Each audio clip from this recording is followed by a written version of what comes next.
Fala pessoal, eu sou o Pedro Branco e está começando mais um episódio do Fintech Life, seu podcast sobre negócios, inovação e regulação. E hoje eu estou aqui com o Rogério Melfi pela segunda vez, então é a segunda vez que ele participa aqui do nosso podcast e a gente vai explorar o tema de base, de Banking as a Service, e ele vai apresentar um pouco para a gente dos novos desafios também na carreira dele frente ao Banking as a Service. Então, Rogério, seja muito bem-vindo ao nosso episódio. Obrigado, prazer estar aqui novamente e agora com esse chapéu da Abas, diretor executivo, para justamente tratar aí de Banking as a Service, conversar com vocês, então muito obrigado aí. Legal, Rogério. Fala pra gente o que é a Abas, né? Como que surgiu essa iniciativa e qual que é o principal objetivo, o principal propósito dessa associação? Claro, vamos lá. A Abas, Associação Brasileira de Banking as a Service. Ela surge no final de 24, quando o Banco Central, regulador, começa a olhar para o mercado de Banking as a Service com essa posição de regular, de criar uma consulta pública. Então ela começa a provocar o mercado, querendo regular o serviço de Banking as a Service. Então contar a primeira história da associação. Durante o ano passado, o que ela se formou? Né? Em juntar os players, prestadores de serviço de Banking as a Service, tomadores de serviço, para criar, né, estudos, pesquisas do mercado, insumos para responder o Banco Central em cima da consulta pública e outras reuniões aí junto com ele dentro disso. Levamos alguns estudos desses públicos no mercado, enfim, e participamos ativamente aí com essas respostas para o regulador. Novembro, enfim, do ano passado, tem a resolução, então agora o Banking as a Service já tem normas que devem ser estabelecidas até dezembro desse ano. Com isso, a associação ela muda um pouco o papel de ser agora uma associação que vai apoiar essas instituições a entenderem a regulação, a desdobrar isso aí em instruções normativas, criar manuais de boas práticas e, enfim, desdobrar muito na regulação para ter execução de tudo isso aí. Então, hoje o papel da associação está muito nessa linha. E o que diferencia ela é os principais associados são players, né? Quando você pensa no prestador de serviço de Banking as a Service, diferente de uma IP ou de uma IF, ela tem a licença bancária, mas ela tem um core muito forte em tecnologia. Ela prepara a tecnologia dela para ser usada por outros players, que são os tomadores de serviço. E o tomador, ele tem essa característica de querer abstrair toda essa parte de regulação, um pouco dessa parte, mas ela tem um canal muito bom. Ela tem como distribuir produtos financeiros, distribuir esse serviço de contas. Então isso muda um pouco do que ele encontra em outras associações. É nisso que a Abas aí consegue se diferenciar. Sim, o desafio do Banking as a Service é muito grande quando a gente fala de controle, né, de segurança, de regulação, porque tu tem uma outra camada nessa jornada do cliente aí, nesse processo. Então, tu tem novas tecnologias, tu tem novas fragilidades também. É isso. Né? Tem novos pontos. Então, eu acho que a regulação do Banking as a Service ela é extremamente necessária para que a gente consiga mitigar esses riscos principais dessa relação e escutando o mercado, né? Porque diferente de outras regulamentações, o Banking as a Service já existia. Mesmo quando não era regulamentado, ele já existia amplamente no mercado de pagamentos financeiro brasileiro. Assim. Então, vem com esse grande desafio de tentar regular e trazer uma maior segurança, uma maior solidez nessas relações, mas ao mesmo tempo sem abafar e sem sufocar o mercado que já estava bombando com esse produto, né? É isso, assim. Na verdade, eu vejo que quase sempre a iniciativa privada, enfim, os empreendedores, eles começam antes. Se você observar um pouquinho antes de pagamentos instantâneos, pelo menos em São Paulo, na Faria Lima, você tinha QR Code de vários players distintos. Sim. E daí eles recebiam, através de pagamentos instantâneos, aquilo. Antes do Banco Central regular o Open Banking, a gente teve players aí que iam lá, capturavam esses dados, tinham que defender que o dado era do usuário e já tinha um modelo onde você conseguia ter aquilo. E o Banking as a Service vai nessa mesma linha. O mercado trabalhou muito antes aí disso. O que talvez a gente pode sentir de diferença aí é que o Banking as a Service ele já existe há bastante tempo, mais de uma década. Ele tem uma maturidade, então você tem players muito maduros, mas o Banco Central ele olhou para isso e falou: faz sentido agora eu ter um controle melhor, eu entender melhor esse mercado, eu entender a cadeia. E isso é muito positivo para o cliente, para o usuário final. E nesses três, assim, quando você fala do Pix, né? Esse QR Code que existia de cada player era ruim, porque você tinha que ter acesso a 2, 3, 4 carteiras, não fazia sentido para o usuário. O Banco Central olha para aquilo e fala, não, QR Code único, uma visão. Então, eu vejo o Banco Central muito mais assim, regulando, olhando menos para os players e muito mais para o usuário final, para o consumidor, para a empresa consumidora do produto bancário, e falando, isso vai ser benéfico para aquele usuário. Então, assim, criar um pagamento instantâneo vai ser bom. Vamos ver como os players têm que se adaptar. E a regulação do Banking as a Service, quando você para ver, ela beneficia muito a empresa, o usuário final daquele serviço financeiro, em questão de transparência, em questão de visibilidade, taxas e etc. Então, ele olha para aquilo e fala, vou regular, e daí agora a gente vai ter que se adaptar com tudo isso aí dentro dessa cadeia de serviços. Isso aí. E tu comentou da consulta pública, né? Que a gente teve um grande período aí, o Banco Central lançou a consulta pública no final de 2024 e a regulamentação só veio em 2025, no final de 2025. Então a gente teve um ano aí trabalhando em cima de uma consulta pública e esperando alguma coisa em cima da consulta pública. Primeira pergunta referente à consulta pública é como que foi o papel da ABAS nessa construção, assim, nessa crítica, nessa relação entre os players, entre o Banco Central, nessas discussões para conseguir chegar na versão final a ser publicada no final de 2025. Então, ótimo. E foi uma construção conjunta aí de vários escritórios ajudando, de vários players, mas a Abras se formou, né? Então, ela se estruturou justamente para responder bem essa consulta pública dentro disso. O trabalho principal foi de trazer estudos do mercado, conseguir entender e levar para o regulador, né? O que afetaria cada ponto daquele que ele coloca. Então, quando ele coloca um player, ele só pode contratar o serviço dele, prestador, um único prestador para atender isso aqui. Então, que levantamento, que estudos, que insumos que a gente poderia levar para defender que não, em situações ele precisa ter mais de um, em situações ele pode ter 2 e etc. Sendo que o Banco Central pegou e depois regulou da maneira que ele achou mais adequado. E outras questões dentro daquilo. Então, assim, qual que é o grande trabalho que foi do ano passado, o que a Abas fez muito, foi estudar o mercado, pegar o conhecimento que estava espalhado, conseguir consolidar em pesquisas, em relatórios, e levar isso aí na nossa resposta da consulta pública com algumas demandas que existiam aí dos associados e tudo mais. Então, é um trabalho assim, o regulador, né? Ele ouve muito o mercado, mas ele precisa ter esses insumos, ele precisa ter bases reais, ele precisa ter estudos. E daí esse é o papel aí da associação hoje, né, e de demais associações aí dentro disso.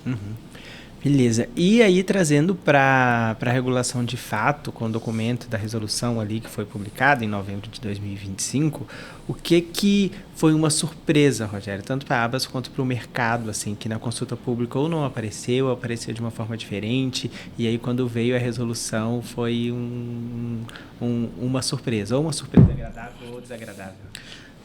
Bom, vamos pensar em surpresas, assim, eu acho que dentro do que estava acompanhando, dentro do que foi debatido, pontos que a gente queria que fossem mais flexíveis não foram, mas de modo geral eu acho que pegar os pontos que impactam mais o setor, assim. Então, quando junto com tudo isso, né? Então, assim, que daí eu vou te trazer mais o que eu fiquei surpreso, que o mercado talvez ficou surpreso dentro disso, é o conjunto de coisas. A gente teve a normativa de Banking as a Service, mas junto com isso, e daí é um dos parágrafos lá do Banking as a Service, mas uma outra de denominação social, de denominação bancária. Então, a instituição de Banking as a Service, ela, se não for IF, não pode usar o banking, mas daí junto uma outra resolução só tratando disso, quem pode, quem não pode e como funciona. Isso afeta o mercado, isso muda. Alguns players, enfim, principalmente tomadores, usavam esse nome, eram autorizados dentro do que existia, dentro da estrutura, e agora vão ter que mudar. Junto com isso também a alteração de capital, e afeta bastante os prestadores aí de Banking as a Service. Então, daí trazendo isso. Na resolução em si, na 16, a gente pode entender toda a questão de modelo de negócio, que muda muito para os tomadores. Então, a partir do momento onde ele tem que trabalhar diferente o que ele passava, se ele cobrava do usuário por um serviço, e dentro do Banking as a Service dele não tem esse fator, ele vai ter que repensar esse modelo de negócio. Se por algum motivo operacional ou de tecnologia dele, ele usava 2 players para ter detentores de contas, ele também vai precisar se adequar. Então, assim, o mercado ele começa a passar por uma transformação muito grande. Né? Citando ainda mais uma resolução, mais uma de cibersegurança também, que saiu no final do ano passado, algumas no começo desse ano. Então, assim, mudanças no mercado geral de instituições financeiras, fintechs, que afetam muito os players de Banking as a Service. Então, a surpresa maior é esse volume, que a gente pode falar de itens que as instituições têm que se adaptar, antecipação de regulação das IPs e etc. Então, com isso, cria acelera todo um processo do mercado de maturidade. Se antes você tinha 2, 3, 4 anos para se adequar, agora você tem 6 meses, você vai ter que correr. Então, assim, é aquele setembro onde você quer estar bombado no verão. Assim, então, você tem que correr muito. Então, é isso mais que surpreende nesse sentido. E os pontos que eu trouxe são mudanças de modelo de negócio que as instituições vão ter que ter e entender se isso faz sentido para elas agora ou não. Né? O que a gente pode destacar, né? Então, trouxe alguns destaques talvez negativos. Mas isso também, na hora que você olha, é muito positivo para o mercado. Porque a gente começou a falar, putz, o Banking as a Service já existia mais de uma década, mas não tinha uma regulação específica. Então, isso de alguma forma podia impedir que uma instituição financeira mais tradicional, ou uma IP, o jurídico dela olhasse e falasse, não tem, não sei se você pode fazer isso, não sei se não pode, mas vai que dá problema, e se o Banco Central... Agora não, agora tem uma resolução, tem adequações que a gente vai fazer aí durante todo o período, então instituições financeiras podem entrar com maior tranquilidade. Mesma coisa, na minha visão, um tomador. Então, esses players que antes ficavam em dúvida, aquele varejo se devia entrar ou não, aquela companhia de energia, de gás, enfim, ela pode olhar para aquilo e falar assim, agora tem uma regulação, agora tem um normativo. Então, o que eu quero trazer? Apesar do destaque de algumas coisas negativas, muitas oportunidades vão surgir dentro do ecossistema de Banking as a Service, agora que ele é regulado, agora que cada vez ele tem regras mais claras aí. Sim, eu acho que tu falou sobre o modelo de negócio, né, de cada uma das empresas. Eu acho que se é positivo ou negativo depende muito também do modelo de negócio da instituição, né? Porque tu citou aí das resoluções auxiliares aí da mudança da denominação, da cibersegurança. A gente pode citar também a questão do subcredenciador, que também na consulta pública estava previsto e depois saiu uma resolução apartada sobre isso, questão do câmbio do IFX. Então, para uma empresa que talvez fazia tudo nesse modelo de base, para ela foi super negativo, porque daí tem formas diferentes para fazer cada um dos produtos. Para tratar cada item, exatamente. Exatamente, mas talvez para uma empresa que é só um subcredenciador ou que é focada 100% em câmbio, talvez faça mais sentido ela se adequar estritamente à resolução do câmbio do IFX, né? Então, eu acho que tem sempre essas duas nuances, assim, né? Tem. E tem muito que evoluir, né? Quando a gente faz um paralelo com outras regulações, você vê que depois, ao longo de meses, anos, vai sendo evoluído de acordo com o mercado. Então, assim, falar do Pix novamente. Então, a gente tem mais de 100 normativos depois, instruções normativas, adaptações. Para esse ano, MED 2.0 acontecendo. Dentro do Open Finance, enfim, não sei se chega a 100, mas tem aí uma série de outras evoluções. Então, também é esperado que o Banking as a Service vai se adaptando a essa regulação conforme o mercado vai evoluindo. E daí o Banco Central vai justamente medir isso daí, a entrada de novos serviços, a entrada de um crescimento desse escopo, de virar um Finance as a Service, talvez no futuro, mas é esperado também isso. Então eu acho que o regulador vai estar olhando para todo esse mercado. Legal. E um outro ponto polêmico aí que eu acredito que o mercado tenha mais se debatido e ainda está sofrendo e vendo como vai se adaptar a isso é a questão da exclusividade no contrato de prestação, né? Isso já veio na consulta pública de uma maneira mais restritiva, mais severa. Quando veio a resolução, a gente estava achando que ia cair, mas não caiu, veio de uma forma mais branda, mas ainda veio, né? E também de quais são os produtos que tu comentou do Finance as a Service, né? No futuro, aí quem sabe. No futuro, exato. Veio bem restrita a resolução de quais são os produtos, quais são os serviços que se enquadram nesse banking, né? Porque banking é subjetivo, né? A gente pode colocar qualquer coisa dentro do banking, mas o Banco Central foi taxativo quando ele definiu quais são os 4 produtos dentro desse banking, que é contas, né? Conta de pagamento, pré-paga, pós-paga, as transações de pagamento, TED, DOC, Pix, etc. O credenciamento de adquirência e o crédito. Então, são esses 4, né? E a questão da exclusividade, ela traz para a gente de que o tomador de serviço do BaaS, ele precisa necessariamente ter apenas um fornecedor exclusivo de BaaS para cada um dos produtos. Então, ele pode ter para o crédito, ele pode ter um, e para a conta ele pode ter um, mas ele não pode ter 2 para o crédito, ou ele não pode ter 2 para a conta, né? E hoje em dia o mercado de BaaS não atua dessa forma. Geralmente se tem 2, 3 fornecedores de BaaS para o mesmo produto, um por questões de contingência, outro por questões de preço, outro porque tu quer fazer boleto com um e Pix com outro, e etc. Então, isso, de fato, gerou um rebuliço no mercado, assim. Como que tu vê que está sendo a aceitação disso e o plano de tratamento dessa exclusividade? Aí eu vou primeiro responder do ponto de vista assim, do mercado, dos players. Essa é uma mudança estrutural importante. É onde realmente você tem que ver a mudança que você vai fazer, o poder de negociação que você tinha quando você usava 2, 3 players era maior do que agora eu tenho que ser um player único, exclusivo. Questão tecnológica de escala. Às vezes você tinha isso porque um liquidava mais rápido tal operação, era melhor tecnologicamente no outro. Seu time conseguiu uma integração mais fácil naquele. Então, atender tudo isso nas questões de negócio e nas questões assim de tecnologia vai ser uma dor do mercado. Onde é positivo isso? Para o consumidor final, para ele entender realmente onde está o recurso dele, como está pagando, como está liquidando. Então, a restrição aí que eu vejo que o regulador criou foi muito mais olhando para aquele suporte que ela precisa dar daquele usuário que vai lá no BC e abre uma reclamação falando: fiz isso na instituição Melf e não liquidou.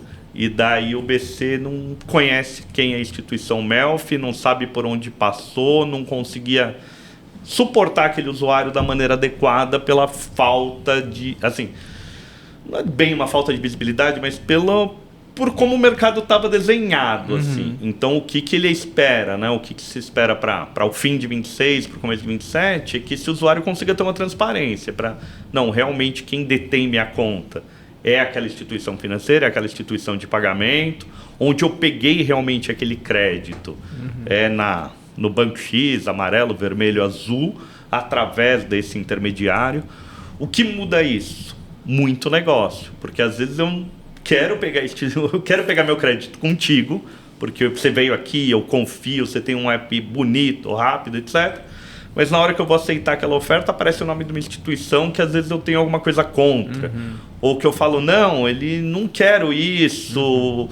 Então, assim, a maneira que a gente vai tratar isso, né, mercado, como o UX, com desenho, trazer essa informação para o usuário, para ele saber disso, mas para isso também não virar uma barreira de, é um golpe, eu estava pensando que era uma coisa, é outra. Já que essa instituição está me oferecendo isso, eu vou procurar ela diretamente para ver se é mais barato ou mais caro. Então, enfim, traz aí desafios de negócio muito relevantes. Só que tem o benefício da transparência para o usuário final, que daí é aquele ponto que eu comentei, onde um regulador está olhando mais, assim, de como eu trago benefício para esse cidadão, mas traz desafios aí para as fintechs, para os players que estão estabelecidos, né? Vai ser uma das principais mudanças, somando isso com a parte de denominação que a gente falou aí um pouquinho, mas também é impactante, porque a instituição, se ela trabalhava, né, com um nome não adequado, ela vai ter que reposicionar o usuário, ela vai ter que falar para o usuário, não tenho mais, não é o Banco Melfi ou o Melfi Bank, agora é o Melfi Pagamentos, Melfi Crédito, qualquer coisa assim.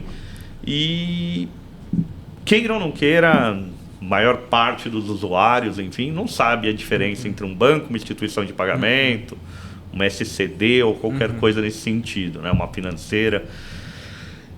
Educá-lo para isso é um desafio. Não, então, vale a pena mudar de nome, vale a pena explicar o que está acontecendo. Então, essa também é uma dor muito significativa para alguns players aí que atuavam com isso. Numa leitura do Banco Central, impacta pouco o mercado, mas eu acho que é bem relevante. Não, eu acho que também impacta bastante, assim, justamente por essa questão da educação financeira, da bancarização, né, da diferenciação de instituição de pagamento, de banco. Querendo ou não, por mais que nós somos um mercado financeiro super moderno, super inovador, super seguro, a gente ainda tem uma população que é estritamente conservadora, assim. Então a gente ainda acredita no nome forte, no mais antigo, no grande, né? Então isso de fato gera uma dúvida na cabeça do usuário final. Mas eu achei isso uma coisa muito interessante da regulação, assim, porque a gente que trabalha no mercado no dia a dia fica muito focado em regulação que vai trazer solidez, que vai trazer segurança. Então, qual é o tipo de controle que eu tenho que ter, quais são os tipos de autorização que eu preciso ter. Então, a gente trabalha muito entre a instituição e o regulador, instituição e regulador. E por várias vezes a gente esquece dessa transparência com o usuário final. E essa preocupação veio muito grande, muito forte nessa resolução pelo próprio Banco Central, né? A gente hoje, no mercado de base, a gente tem esse problema que é do usuário final não saber onde ele tem conta, né? Então tem o registrato que foi divulgado e disponibilizado para toda a população e que está batendo recorde de acessos aí a cada dia, e a gente tem muita reclamação direto no Banco Central ou nas próprias instituições que falam o usuário não abre conta, não tem o vínculo com essa instituição. Fui fraudado, não abri conta, utilizaram meus dados, nunca ouvi falar dessa instituição e etc.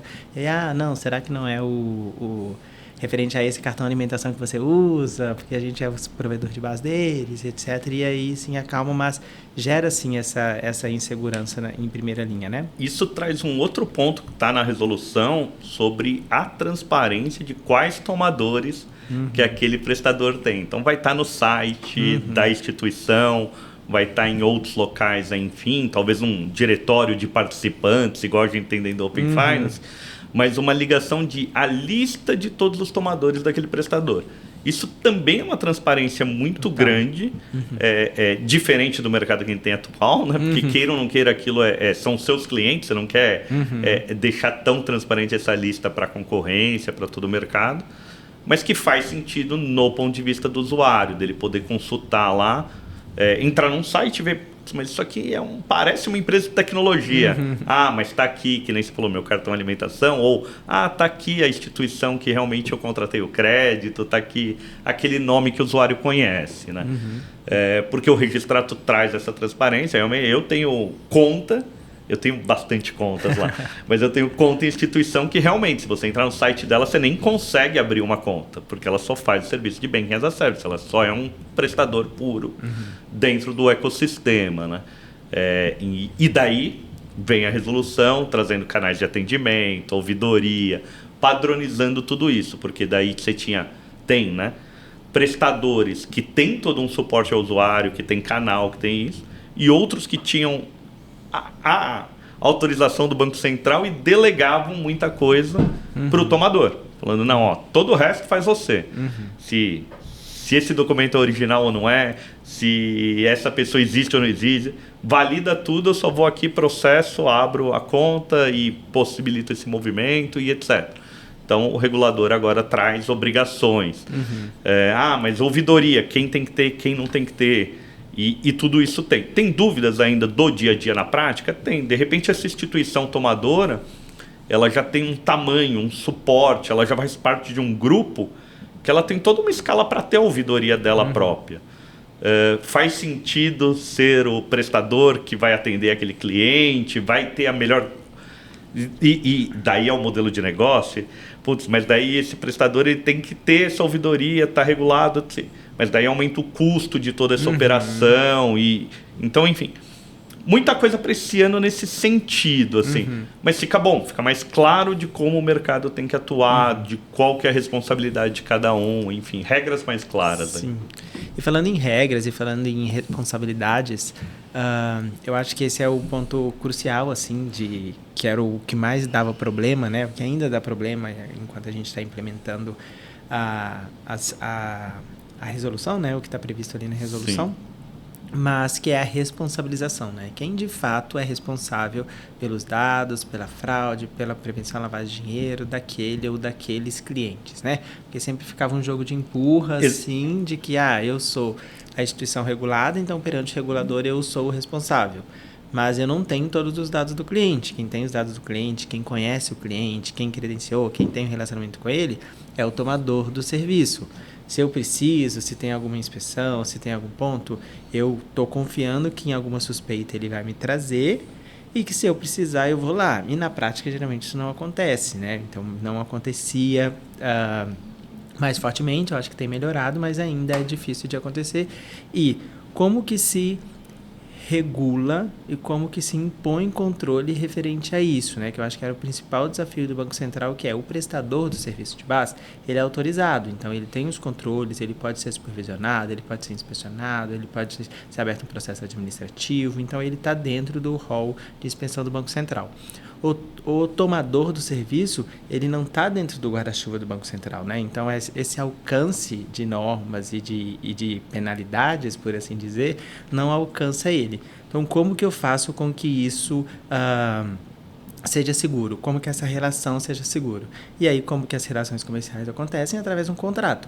Então, a resolução, ela traz muito em vias do que o contrato precisa regir, o que o contrato precisa ter, quais são as cláusulas mínimas, quais são os critérios mínimos e quais são as responsabilidades mínimas que as partes vão funcionar.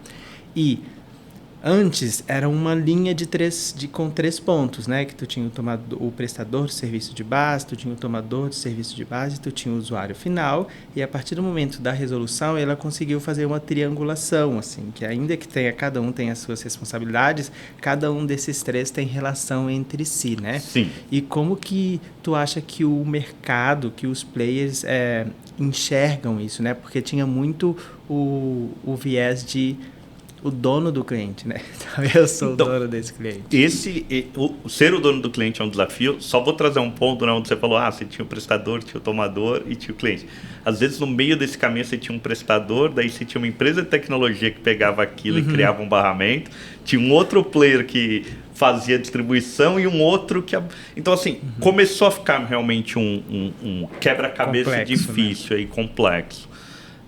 A triangulação, ela... é o desafio aquilo, né? Então, assim, eu tô dentro de um checkout lá de um e-commerce, eu tô dentro de um local onde seria adequado oferecer aquele crédito, oferecer aquilo da maneira mais transparente, fluida e rápida. E daí eu vou ter que trazer uma informação, um selo para ele, e daí ele vai estar assinando e vai estar se registrando toda aquela operação, tudo aquilo num outro. Então traz esse desafio de quem que é agora esse cliente. Eu vou acabar, apesar de integrar tudo isso de uma maneira transparente, tecnológica e etc., mas eu tenho que dar visibilidade, eu tenho que dar leitura para ele do que é aquilo. E o risco de, assim, dependendo de você não ter um canal forte com aquele cliente, ele pegar e tentar se relacionar diretamente com aquela instituição, com aquela coisa. Isso eu acho que é uma das preocupações do mercado, no sentido de instituições principalmente que tem esses 2 lados, que eles trabalham como prestador direto ao cliente, eles atendem, e algumas instituições de Banking as a Service é isso, né? Faz a oferta direta para cliente, tem um produto de crédito muito bom, mas serviço de conta dele ele oferece como Banking as a Service de conta e tudo mais. E daí, nessa situação, ele vai falar, mas eu tenho uma conta nessa instituição através de... Não, eu quero abrir direto, então eu não quero usar esse intermediário. Só que daí todo a interface, o controle, o login, senha, enfim, etc., está com esse intermediário, tem essa gestão, né? Essa é uma mudança aí do mercado, e muda muito o que a gente sempre falava, o que é o desejável de alguma maneira, com bastante educação financeira, do banco cada vez mais transparente, né? Então, quando a gente fala daquela experiência de tá pago e eu não preciso mais me preocupar, quando eu falo de conectar de repente diretamente minha conta lá no checkout do e-commerce, deixa que ele vai pagando.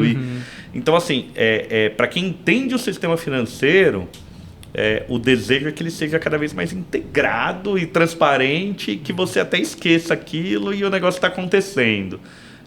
Mas a gente daí, enfim, traz o entendimento que precisa ter uma transparência na hora que dá um problema, na hora que tem uma fraude, na hora que tem uma situação indevida nisso. Então a gente está pagando por esse educação, por esse caminho aí. E bastante coisa, né, Rogério? É integração com o cliente, é integração de segurança, é compliance, é contrato, é relação, é transparência, é bastante coisa. Como é que ficam os prazos aí para fazer essa implementação para o mercado precisar estar 100% em conformidade com essa resolução? Se você olhasse uma resolução isolada, se você pegasse só o Banking as a Service, a gente podia falar que é muito grande, é desafiador, mas é ok, porque até dezembro de 26. Então, da resolução até ao prazo, um ano e um mês aí dentro disso.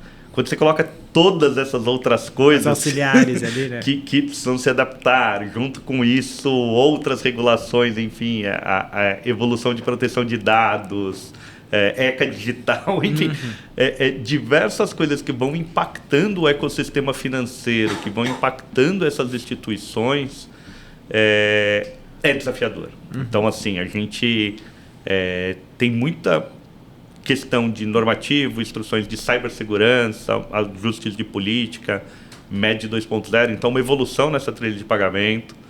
Se esse player ele faz parte do Open Finance, o Open Finance sobe a régua esse ano com mais uma monitoria cada vez melhor, controle de dados compartilhados, portabilidade de crédito, então, enfim, tem diversas agendas. Daí a gente falou dos próprios, então, agendas evolutivas e as agendas de ajuste aí de capital, de denominação e de Banking as a Service. Então, impossível, talvez não será, mas vai ser com bastante suor, com muito trabalho, bem difícil. É um papel sim, e a associação ela está para justamente apoiar nisso daí, no sentido de trazer mais transparência e conseguir ajudar as dúvidas, através de parceiros, através de vocês, por exemplo, estão com a gente, criaram um e-book e tudo mais dentro disso. Mas assim, na prática, é quando vai surgir a real dúvida. E meu negócio? Agora eu sou uma empresa que fazia isso e não entendi muito bem a regulação. Então, nos nossos grupos de trabalho, nas discussões, é onde a gente consegue deitar, entender aquilo e daí conseguir ou levar para o regulador, se aquilo realmente é uma demanda de mercado, ou conseguir esclarecer com ele ali mesmo. Show de bola, Rogério. Muito obrigado pela participação, pela conversa. Eu acho que foi incrível, assim, eu acho que enriqueceu bastante, a mim, pelo menos, enriqueceu bastante. Espero que tenha enriquecido para o público também. E onde que o nosso público consegue te achar, Rogério? Onde? Nas redes sociais, na Abas? Não, bom, primeiro, obrigado a você. É um prazer sempre conversar sobre inovação financeira, sobre Banking as a Service. Abas.org, então site da associação, LinkedIn também, podem procurar Abas. E eu, Rogério Melfi, também no LinkedIn principalmente. Eu sou bem ativo todo dia sim, dia não, estou colocando alguma coisa que está acontecendo aí no mercado. Legal. E o Rogério comentou do e-book. O Silva Lopes fez em parceria com a Abas um e-book no final do ano passado para destrinchar a nova resolução, a resolução conjunta número 16, que trata sobre o Banking as a Service. Então, se tu tem interesse, deixa um comentário aqui embaixo que a gente envia, tá? Até o próximo episódio. Até mais, Rogério. Até mais, obrigado.